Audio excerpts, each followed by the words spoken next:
তোরে মানা কইরা কত বড় যে ভুল করছি এখন বুঝতাছি।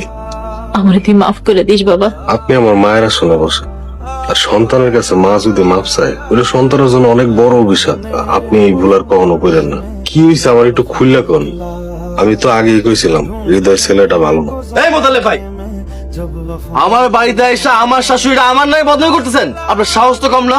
আপনি যদি ডেইজির বড় ভাই না হইতেন। বাবাজি দোষ আমার, আমি কথা উঠাইছি, ওর কোনো দোষ নাই বাবা। চুপ থাকেন। আম্মা, আম্মা, কি হয়েছে আব্বা? কি হয়েছে বাবা? এই মহিলার ঘরে নিয়ে যাও। হৃদয়, উনি তোমার শাশুড়ি, সম্মান দিয়ে কথা কও। আফজান, বহুত জ্ঞান দিচ্ছেন। এই মহিলা যেই জায়গায় যায় ওই জায়গায় যায় একটা গন্ডগোল বাজায়। মোতালেব ভাই, এখনই আমার বাড়িতে চলে যান।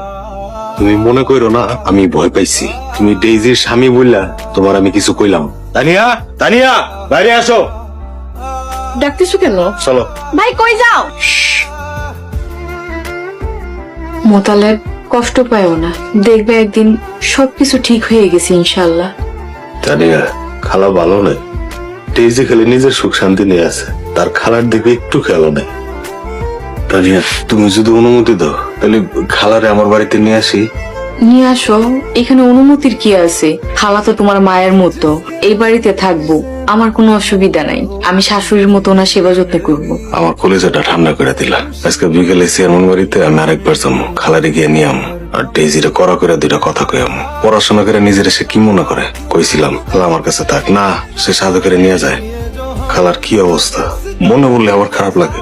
খালা সুখে নাই, তুমি কি ভাবছো ডেইজি সুখে আছে? ডেইজি সুখে থাকলে খালা ঠিকই সুখে থাকতো। ডেইজি কি তোমার কিছু কইছে?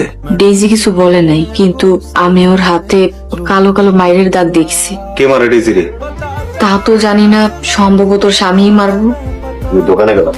মোতালেবরে দেখা খুব সাহস পাচ্ছে না। যে সামনে সামনে পাইছস, মার মাইয়া মিলা দুঃখের চাপে খুলে বইছস, কোনো লাভ নাই। বিশ্বাস করো, আমি মোতালেব ভাইরে কিচ্ছু করি নাই। কেমনে বিশ্বাস করি? তোর কোনো বিশ্বাস করা করি নাই।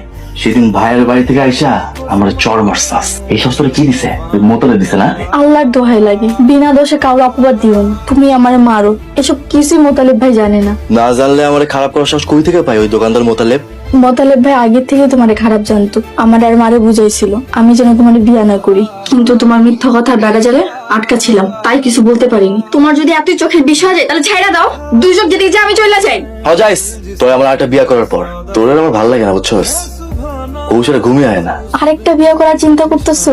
আমার জীবনটা নরক বানায় তোমার শান্তি হয় নাই? না হয় নাই, তুই তো বেশ শিক্ষিত, মুখে মুখে তর্ক করস, বেশি কথা কস, প্রতিবাদী হয়েছিস না? এবার একটা আন্ডার ম্যাট্রিক মায়ের বিয়া করো, ধর্মকের আগে খবর হয়ে যায়।